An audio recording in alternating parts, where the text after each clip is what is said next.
Number 1 ఉందన్న. Balakrishna acting normal లేదు. సంక్రాంతి పండుగ ఇవాళ నుంచి స్టార్ట్ అయినట్టుంది. బాలకృష్ణ సంక్రాంతి హిట్ కొట్టేశాడు. సంక్రాంతి విన్నర్ బాలకృష్ణ అన్న. జై బాలయ్య సంక్రాంతికి వచ్చాడు, కొట్టాడు, వెళ్తాడు. జై బాలయ్య, జై బాలయ్య, బాలయ్య తిరుగులేదు. Super super super. Balayya Babu జాతర మింగేసిండు.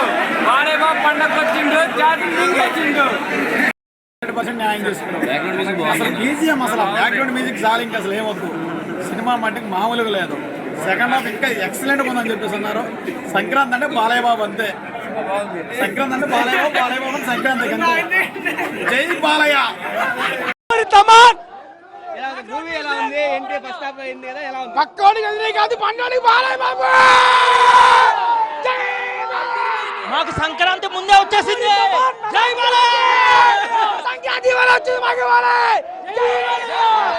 సంక్రాంతి అమ్మ మగుడి నన్న మరి బాలయ్య. సినిమా బాగుంది. డాన్స్ కానీ, యాక్షన్ కానీ, సెంటిమెంట్ కానీ బ్రహ్మాండంగా ఉన్నాయి.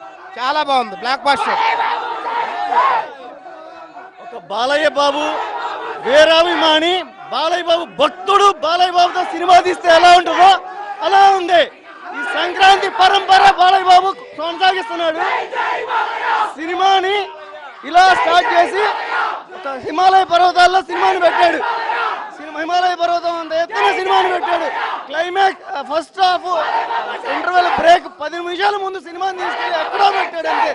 బాలయ్య సినిమా అంటేనే డైలాగ్స్ ఫైట్స్ ఆ రకంగా ఉంటాయి. ఎలా ఉంది మూవీలో డైలాగ్స్ కానీ ఫైట్స్ కానీ ఎలా ఉన్నాయి? ఏ డైలాగ్ ఎక్కడ ఉండాలో, ఏది సినిమా ఎలా నడవాలో, ఎంతలా ఉంచాలో అంతలా పెట్టాడు. ఫ్యామిలీ ఓరియంటెడ్గా ఒక ఫ్యామిలీ ప్రశాంతంగా చూసే సినిమా. Balayya Babu all time record hit సినిమా ఇది అంతే. బాలయ్య బాబు భక్తుడు, బాలయ్య బాబుతో సినిమా తీశాడు ఇది అంతే. మీరు చెప్పండి, ఎలా ఉంది మూవీ? ఎలా ఉంది? సంక్రాంతి బాలయ్య బాబుదే. సంక్రాంతి తీసుకొచ్చింది బాలయ్య బాబే. సంక్రాంతి బాలయ్య బాబుదే. సినిమా బాలయ్య బాబుదే. అల్టిమేట్ అన్న. ఫస్ట్ హాఫ్ వరకు అయితే మాత్రం చింపేసి కోడ్ వచ్చేసి కూర్చోబెట్టాడంతే. ఇంతవరకు ఒక్కడ కూడా ఒక్క నిమిషం కూడా మాకు బోరు కొట్టలేదన్నా. చూస్తూనే అలా కూర్చునిపోయి ఉన్నాం అంతే. ఇంటర్వ్యూలో తమ్మని చెప్పినట్టుగా అందరినీ లేపి కూర్చోబెట్టాడు.